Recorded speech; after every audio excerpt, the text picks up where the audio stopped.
though.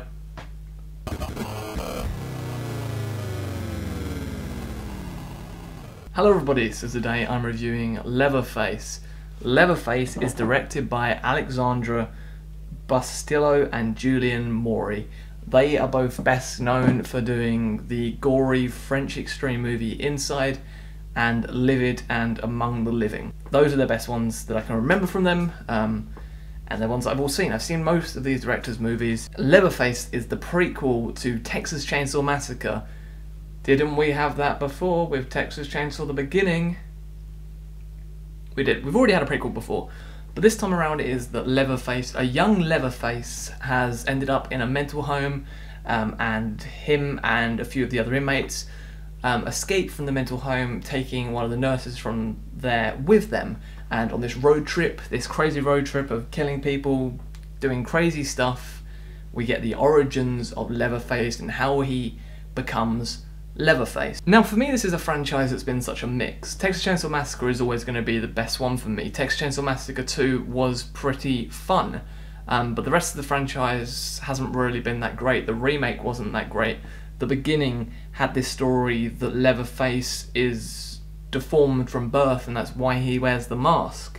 And there's something very different in here as to why he wears the mask. It's not that same type of story, it's very different. There was someone that asked, after this film, asked the question, where does this fall into the lineup? And they said that it falls before Texas Chainsaw 3D. Yeah, remember that one that everyone loved? That's right. Do your thing, cuz. Even though that was technically, Texas Chainsaw 3D was meant to be set straight after Texas Chainsaw Massacre, because they were in the same sort of house and it was meant to be that the family had just been found out. Leatherface does have its fun moments. There are some fun, gory moments and a whole lot of potential here.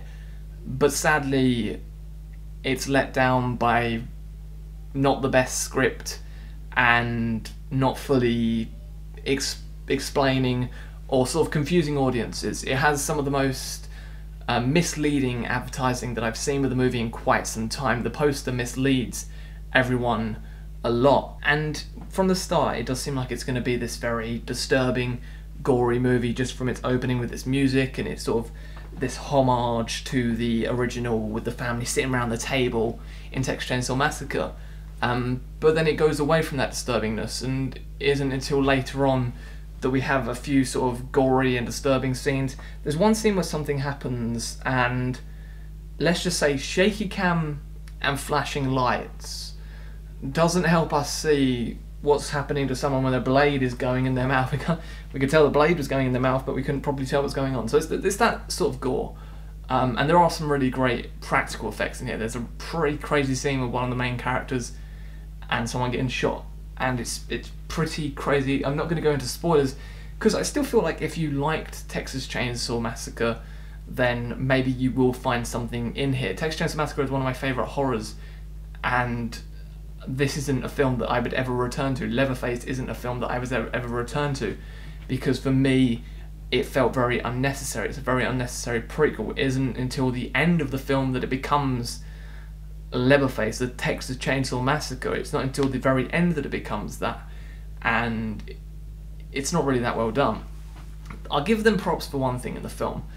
They do this thing that many horror films now, you know, you have the characters talking to someone and being like, no, don't do this, and the person, alright, I won't do it, I won't kill you. In this, they don't give a shit. Just main people, whatever people you think they're not going to get killed off, this film's like, it's going to happen.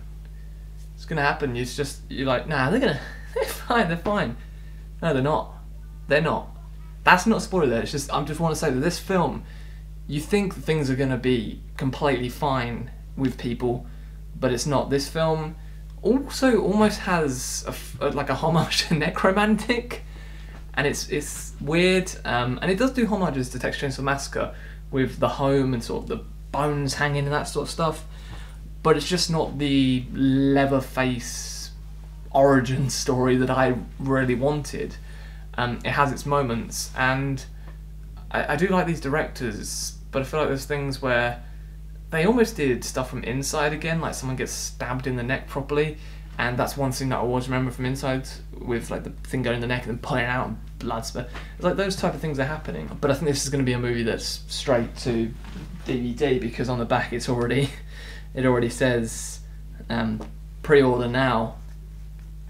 So that's always good. That's always good that, like, Lionsgate have this as well. Lionsgate have the rights to this, and if this is meant to, like, they released Texas Chainsaw 3D in cinemas, so it's a bit weird that Leatherface won't get released in cinemas. But this is, it was alright. I guess it's not really it's just an unnecessary prequel, that's what I can really say. And sadly, it does only get a 1 out of 5 from me. Some good practical effects at points, a few fun moments, but just pretty bland and boring, really. There's like points where I was like, hey, this should be fun right now. I should be having fun with this, but I'm not. So I'm pretty let down by it. And that is my review of Leatherface. If you've seen Leatherface, down in the comments down below. Are you excited for it? Let's talk about it. All that fun stuff. Thank you very much. I'll see you all again very, very soon. Goodbye.